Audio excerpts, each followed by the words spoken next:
It's worse than I thought. You guys have got a massive tent problem. You need help. Today I'm going to be discussing the reason why a surprising 37% of people can't resist buying more tents than they really need. I was really surprised to find out that 30% of you guys that watch the videos own 3 tents or more. That's right, nearly 4 out of 10 of you have got a tent problem. So whether you're a camping enthusiast or really bad at impulse buying, tent hoarders are a unique bunch of people, and that is me included. So when I started my camping and backpacking journey, I spent ages trying to make sure that I got the perfect tent. So it needed to be able to stand up to conditions all year round, be storm worthy, be around or under 2 kilos in weight, and within a budget of 130 to 150 pounds. So that's probably one of the most asked questions in the community forums, because we all want to have the best tent that we can afford that'll cover all eventualities. At the time I opted for the Vango Zenith 200. I got it for a really good price and it ticked most of the boxes for the style of camping that I wanted to do. So the Vango served me well in some freezing conditions in the Brecon Beacons, sheltered me from wind and rain on Kinder Scout, as well as several adventures in the Lake District. But it wasn't long before I was looking at other tents on the market. I'd fallen in love with pitching my tent up in the hills and the mountains.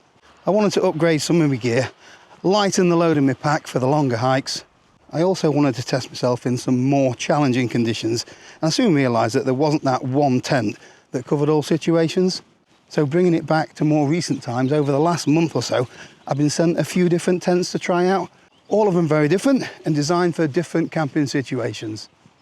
So a couple of ultralight tents which have been designed for multiple day hikes when cutting the weight in your pack is most important, and a more robust tent which is designed for coping with more challenging situations.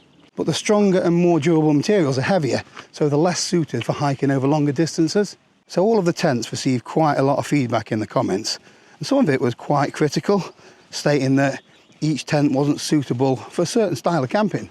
So comments like the colour wasn't stealthy enough to blend in with the environment, or the ultralight material wasn't strong enough for summit camps, and the more durable and robust tent was too heavy for backpacking. So basically these aren't a one tent fits all situations kind of shelter, and I think that's what the majority of wild campers really want. They just want one tent that does it all really, whereas these tents I'd shown were more designed for a specific style of camping. So I'm lucky enough to have a variety of tents to choose from, which means that I can choose a suitable tent for whatever style of camping that I'm doing. Let's say I'm doing a multi-day hike where I'm going to be camping at lower elevation. I might choose to take a lightweight trekking pole tent, but if I'm heading out in strong winds and rain, I'll probably choose a more robust tent that is made to handle those extreme conditions. So different people choose different tents for different purposes, and that's before you factor in personal preferences like colour or design. So the recent comments suggest that most people don't have the luxury of choosing a different type of tent for different types of camping. So that got me thinking, I'll put a poll out there to see how many tents you guys actually own, and the results really surprised me. So almost 7,000 of you voted, and a staggering 37% own 3 tents or more. In fact, some of you have got 5 or 6 tents, some of you 8. Andy's got 12. Wow, Nick owns 20, and Andy, aka Expedition Hiker, has got 27, plus another dozen Vangos that he uses with his Duke of Edinburgh crew. It's worse than I thought. You guys have got a massive tent problem. You need help. But reading through the comments on that post, a lot of you have the same train of thought.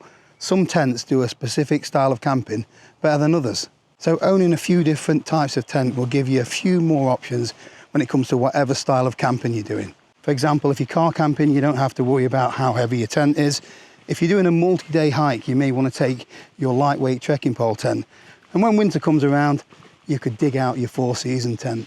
So although it's always good to have a few different styles of tent to choose from, there is never a scenario where you need a dozen different types of tent, let alone 20 or 27. You guys need therapy. So maybe we could get some kind of discount if we did a group therapy session together, or maybe we could form a new organisation like Tentaholics Anonymous. What do you reckon? So to bring things back into perspective, after testing dozens of tents from £50 to over £1,000, I still haven't found that perfect tent. And I've said it before that although I own some amazing tents and I've camped in some stunning locations, nothing has ever surpassed that first time I went wild camping in my little Vango Zenith 200. that buzz, the excitement, and the feeling about being in the outdoors, that's what really matters.